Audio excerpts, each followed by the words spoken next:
എനിക്ക് നല്ല പേടിയുണ്ട് ഹരിയേട്ട. ടൈംസ് ഓഫ് ഇന്ത്യയിൽ അസിസ്റ്റന്റ് എഡിറ്റർ, കൊള്ളാവുന്ന ശമ്പളം, ക്വാർട്ടേഴ്സ്, അതൊക്കെ വലിച്ചെറിഞ്ഞിട്ട്. ആര് വലിച്ചെറിഞ്ഞു? ഓൺ ലീവ് 2 മാസം, ഏറിയാൽ 6 മാസം. അത് കഴിഞ്ഞാൽ ലാവണം പഴയത് തന്നെ, ബോംബെ. എന്നാലും ഹൈ റിസ്ക് ഉള്ളതല്ലേ ഇപ്പോഴത്തെ പണി? എന്തിനാ, ആർക്കു വേണ്ടിയാ? കാശിനോടുള്ള ആർത്തി, അല്ലാണ്ട് എന്താ. ക്വാർട്ടേഴ്സ് എന്ന് പറഞ്ഞാൽ എന്താ കുട്ടി? വെറും ക്വാർട്ടേഴ്സ്.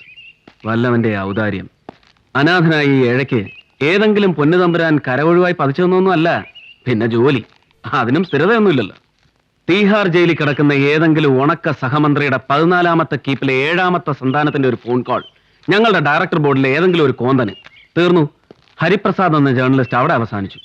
ഇതാവുമ്പോ എന്റെ അന്വേഷണം സക്സസ്ഫുൾ ആയാൽ 10 ലക്ഷം രൂപ, ജുഹൂൽ ഒരു ഫ്ലാറ്റ്, ഒരു കാറും സ്വന്തം. ജീവൻ പണയം വെച്ചുകൊണ്ടുള്ള ജോലി എന്തിനാന്നാ ചോദിക്കുന്നത്? വിശ്വസിച്ച് കൂടെ ഇറങ്ങി വരാൻ പോകുന്ന എന്റെ തമ്പുരാട്ടിക്ക് ആരാന്റെ ക്വാർട്ടേഴ്സ് അന്തപുരം ആവണ്ട. എന്റെ സ്വന്തം അന്തപുരം അതുണ്ടാക്കിയിട്ടേ ഞാൻ കൊണ്ടുപോകൂ. ഫിനാൻഷ്യൽ സ്റ്റെബിലിറ്റി ഇല്ലാത്തൊരു ജീവിതം എനിക്കത് കഴിയും. നിനക്കത് താങ്ങാനാവില്ല. ഞാനത് സമ്മതിക്കില്ല.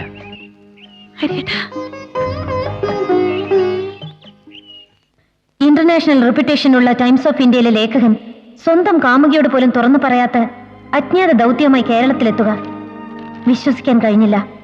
ഓഫ് കോഴ്സ് ഇൻസെക്യൂറായ 4th എസ്റ്റേറ്റ് പ്രൊഫഷനെ കുറിച്ച് പറഞ്ഞ് ലക്ഷ്മി അയാൾ വിശ്വസിപ്പിച്ചെങ്കിലും എനിക്ക് സംശയം ബാക്കി. എന്താ അയാൾക്ക് അവിടെ ജോലി? താൻ ധരിക്കുന്നത് പോലെ അത്ര റിസ്ക് ഉള്ള പണിയൊന്നുമല്ല. പത്രപ്രവർത്തനം തന്നെ. പക്ഷെ റിപ്പോർട്ട് പോകുന്നത് പത്ര ഓഫീസിലേക്കല്ലെന്ന് മാത്രം. 4th എസ്റ്റേറ്റിന്റെ മാന്യത മുഴുവനും ഉണ്ട്. ന്യൂസ് മാത്രം മതി, വ്യൂസ് വേണ്ട. എന്താ ജോലി? Use your general knowledge. ഇന്ത്യക്ക് ഏറ്റവും അധികം വിദേശ നാണ്യം നേടിത്തരുന്ന സോഴ്സ് ഏതാണ്? കേരളത്തിന്റെ റബ്ബർ, ചുക്ക്, കുരുമുളക്, cashew, manpower. Maybe. മണ്ണാങ്കട്ട. ഇതൊന്നുമല്ല. ഞാൻ പറയാം.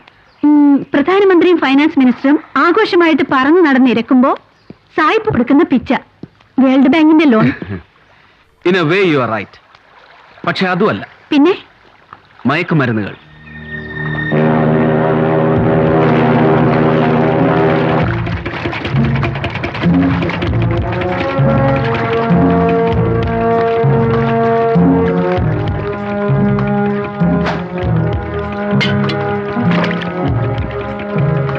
നക്കോട്ടിക്സ്, കഞ്ചാവ്, LSD, ബ്രൗൺ ഷുഗർ തുടങ്ങി ഫെഡോൺസ് എന്നറിയപ്പെടുന്ന സ്പേസ് ഏജ് ചരക്ക് വരെ ഉപയോഗിക്കുന്നവർ ആജീവനാന്തം അഡിക്ട്സ്. അഫ്ഗാനിസ്ഥാനിലും വഴിവിരിഞ്ഞ സോവിയറ്റ് യൂണിയനിലും എല്ലാം വിളയുന്ന കഞ്ചാവ്, മരിയുവാന തുടങ്ങിയ അസംസ്കൃത വസ്തുക്കൾ പാകിസ്ഥാനിലൂടെ ഇന്ത്യയിലെത്തുന്നു. പ്രോസസിംഗ് ഇവിടെയാണ്. Very advance chemical processing. Atom bomb ഉണ്ടാക്കിയ അമേരിക്കക്കാരന്റെ കയ്യിൽ പോലും ഇല്ലാത്ത ടോപ്പ് സീക്രട്ട് ടെക്നോളജി. വിശ്വസിക്കാൻ കഴിയുന്നില്ല. അതൊക്കെ പോട്ടെ. ഉണ്ടാക്കുന്ന ചരക്കുകളുടെ ഔട്ട്ലെറ്റ് ഏതാണെന്നറിയോ? എക്സ്പോർട്ട് സോൺ, കയറ്റുമതി മേഖല. It's not Bombay, not Calcutta and not even Bangladesh border. കേരളമാണ്. യെസ്, ആ ബ്ലഡി കേരള. ആരാ ഇതിന്റെയൊക്കെ പിന്നില്? എന്താ അവരുടെ ലക്ഷ്യം? അതറിഞ്ഞാൽ എന്റെ ജോലി കഴിഞ്ഞല്ലോ. കഴിഞ്ഞ വർഷം നടന്ന ഒരു ബോംബെ ഗാങ് വാർ ആണ് എന്നെ ഇവിടെ എത്തിച്ചത്. എന്റെ ബോസും സ്മഗ്ലർ തന്നെ. മയക്കുമരുന്നല്ല, സ്വർണത്തിലാണ് താല്പര്യം. ഹരിയേട്ടന്റെ ബോസ്? തൽക്കാലത്തെ ബോസ്. ഈ ജോലി എന്നെ ഏൽപ്പിച്ചവൻ. ജോലി എന്ന് തീരുന്നുവോ അതുവരെ ബോസ്. അത്ര തന്നെ. അയാളുടെ ഒരു പഴയ ശിങ്കടിയാണ് ഇപ്പോഴത്തെ നക്കോട്ടിക് കിങ്. പഴയ പക. എക്സ്പോർട്ട് ഡീറ്റെയിൽസ് ഒക്കെ ഞാൻ കൊടുത്താൽ പിന്നെ തമ്മിത്തല്ല അവര് തങ്ങളിലായിക്കോളും. നമുക്ക് സുഖം, സ്വസ്ഥം. എനിക്ക് ശരിക്കും പേടിയൊന്നുണ്ട് ഹരിയേട്ടാ.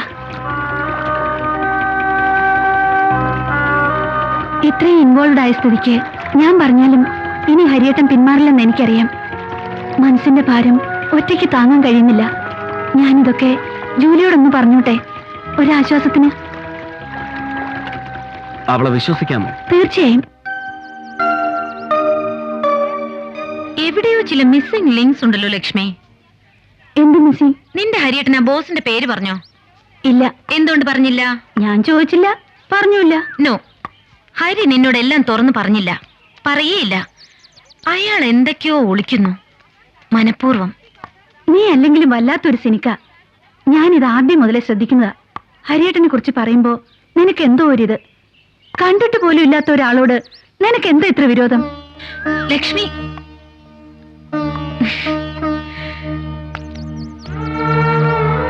ലക്ഷ്മി എന്നോട് പിണങ്ങിയോ? എനിക്ക് ആരോടും ഒരു വിരോധവും ഇല്ല. ഇഷ്ടമുണ്ട്, ഒരുപാട് ഇഷ്ടം, ഒരുപാട് നന്ദി, ഒരുപാട് കടപ്പാട്. അതൊക്കെ നിന്നോട് മാത്രം. അയ്യേ, എന്തേത് മദാമ്മക്കുട്ടി ചിണുങ്ങ? അതിരിക്കട്ടെ, ഹരിവർമ്മ തമ്പുരാന് അടിയൻ എപ്പോഴാ ഒന്ന് മുഖം കാണിക്ക? ആ, അത്രയ്ക്ക് രോമാഞ്ചൊന്നും വേണ്ട. നിനക്ക് ഒരു ലേശം കരിങ്കണ്ണുണ്ട്. കണ്ണുവെച്ചാളല്ലേ? അങ്ങേരാണെങ്കിൽ ബോംബെ പാർട്ടി. നിന്റെ ഈ ചെത്ത് സ്റ്റൈലും ഒക്കെ കണ്ട വേണ്ട വേണ്ട, നേരിട്ടൊരു മീറ്റിംഗ് വേണ്ട, ഫോട്ടോയിൽ ഒതുക്ക.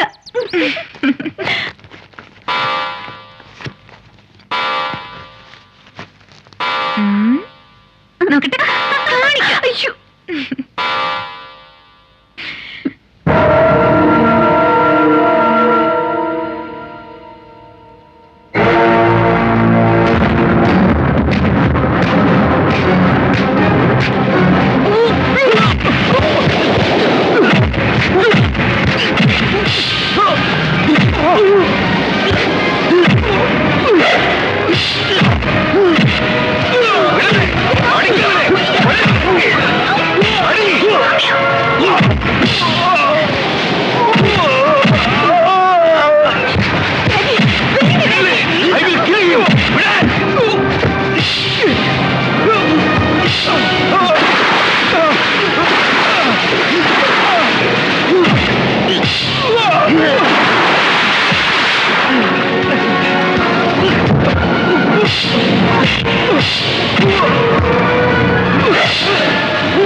ഞാൻ ആ മനുഷ്യനെ കണ്ടിട്ടുണ്ട് സർ, ഹരിപ്രസാദിനെ. അയാൾ ഹരിപ്രസാദ് അല്ല സർ, സൂര്യയാണ്, സൂര്യ. അയാൾ അന്ന് കടൽ തീരത്ത് നിന്ന് വെല്ലുവിളിച്ചപ്പോൾ കയ്യിലൊരു ക്യാമറ ഉണ്ടായിരുന്നെങ്കിൽ ഞാൻ അയാളുടെ ഫോട്ടോഗ്രാഫ്സ് എടുക്കുമായിരുന്നു, കാണിക്കുമായിരുന്നു. അന്നത്തെ കടപ്പുറത്തെ അടിപിടിക്ക് ശേഷം KK നായരും സൂര്യയും തമ്മിലുള്ള ഗ്യാങ് വാർ സ്ട്രോങ് ആയി എന്ന് ഞാൻ അറിഞ്ഞു. അയാളുടെ ഗോഡൌണുകൾ ഒന്നും സേഫ് അല്ലാതായി. മനസ്സില്ലാ മനസ്സോടെയാണെങ്കിലും എന്റെ വീടൊരു ഗോഡൌൺ ആക്കേണ്ടി വന്നു ഡാഡിക്ക്. ഞാനും മമ്മി എതിർത്തതാ, പക്ഷേ KK നായരെ വിലക്കാൻ ഡാഡിക്ക് ഭയം.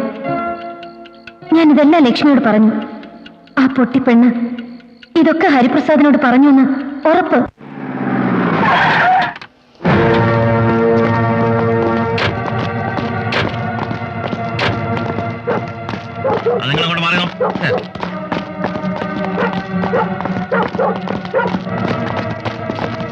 വില്യംസ് എവിടെ? എന്താ, എന്തിനാ? അയ്യോ, പോലീസോ? എനിക്കറിയില്ലേ സാർ.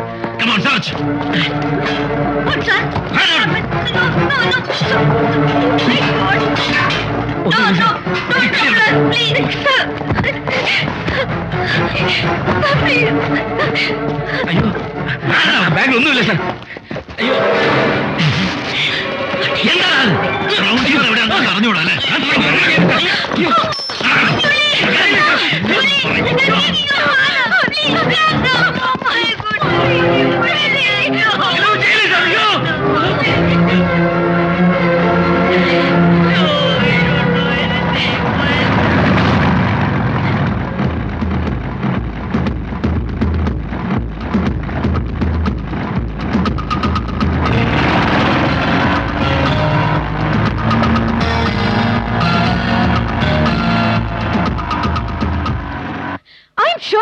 Sure.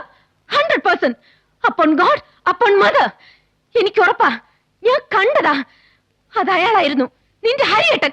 ജൂലി, പതുക്കെ. നീ ആരെ കണ്ടു എന്നുള്ളത് സത്യം. അപ്പോഴത്തെ ഒരു വല്ലാത്ത മൂഡില്, അതും ബോട്ടില്, നീ കണ്ടത് ഹരിയേട്ടൻ തന്നെയാണെന്ന് എന്താ ഉറപ്പ്? ഈ നിൽക്കുന്ന നീ തന്നെയാണെന്ന് എന്താ ഉറപ്പ്? കണ്ടു ഞാൻ, അത് അയാൾ തന്നെ. ലക്ഷ്മി, പ്ലീസ് തർക്കിക്കരുത്.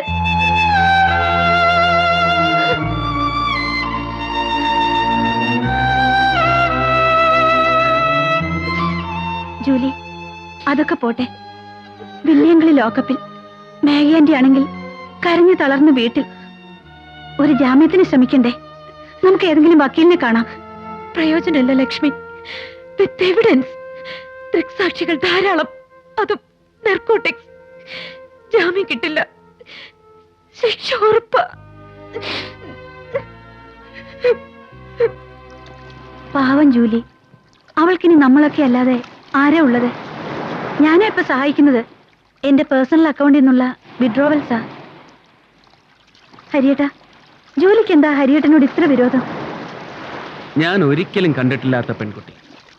വല്ലാത്ത ക്രിമിനൽ സിറ്റുവേഷൻസിലൊക്കെ അവൾ എന്നെ കൃത്യമായി കാണുകയും ചെയ്യും. കർമ്മദോഷം. ഞങ്ങൾ തമ്മിൽ വല്ല ജന്മാന്തര വിരോധവും കാണും. ഞാൻ കാണണമെന്ന് പറഞ്ഞത് എന്തിനാണെന്നറിയാമോ?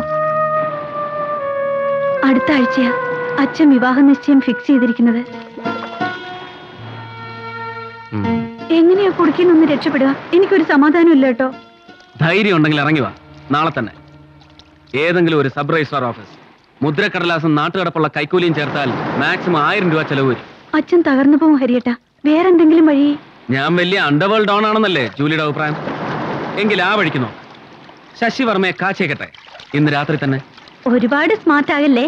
വലിയ ക്രിമിനൽ മൈൻഡിന്റെ ആശാനാണെന്ന ഭാവം. ഒരു വക്രബുദ്ധി പറഞ്ഞുതരാൻ പറ്റില്ലേ? പറ്റും. ഞാനും നീയും തമ്മിൽ തിരിച്ചു. ജൂലി പറഞ്ഞതെല്ലാം സത്യം. ഞാൻ ദുഷ്ടൻ, ക്രൂരൻ, കള്ളക്കടത്തുകാരുടെ ഏജന്റ്. ദൈവം കറക്റ്റ് സമയത്ത് തന്നെ രക്ഷിച്ചു. ശശി വർമ്മയെ തന്നെ വിവാഹം ചെയ്യാൻ പോകും എന്നൊക്കെ പറഞ്ഞ് ജൂലിയെ വിശ്വസിപ്പിക്കുക. അവൾ ഒറ്റിയാൽ ഞാൻ ഉപദേശിക്കാൻ പോകുന്ന വക്രബുദ്ധി എല്ലാം പൊളിയും.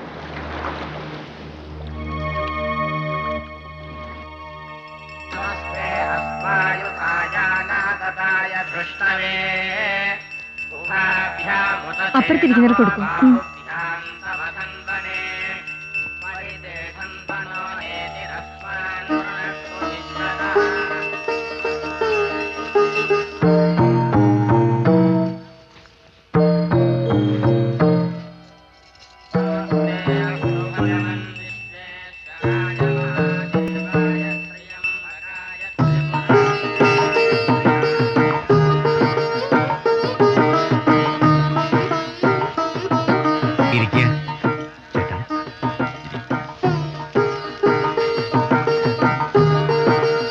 പുഷ്പെടുത്ത് കൊടുക്കുക.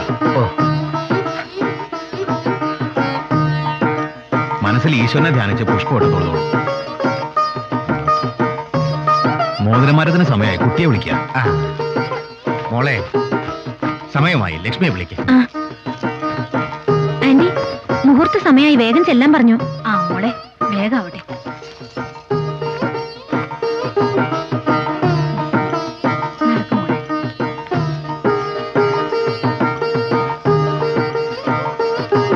അങ്ങോട്ടിരുന്നുള്ളൂ, ആ പുഷ്പം എടുത്ത് കൊടുക്കുക. മോളെ, പൂവെടുത്തോളൂ. ഈശ്വരനെ ധ്യാനിച്ച് പൂവിട്ട് തൊഴുതു കൊടുക്കുക. അവിടെയല്ല. What is this? മോളെ, ഇവിടെയല്ല, അവിടെ. അയ്യോ, തെറ്റിപ്പോയല്ലേ. സോറി സോറി കേട്ടോ. മോളെ, സോറി കേട്ടോ. എന്താ ഇത്?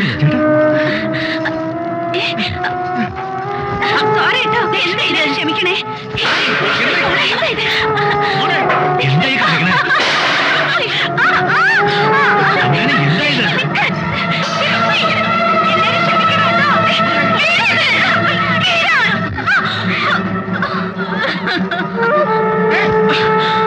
Lakshmi, no problem, no problem. എന്റെ എനർജി അല്പം ചോർന്നു പോയി. മോളെ, ലക്ഷ്മി, സോറി മിസ്റ്റർ ശർമ്മ. വരൂ. ചോർന്നു പോയി. മോളെ. I lost my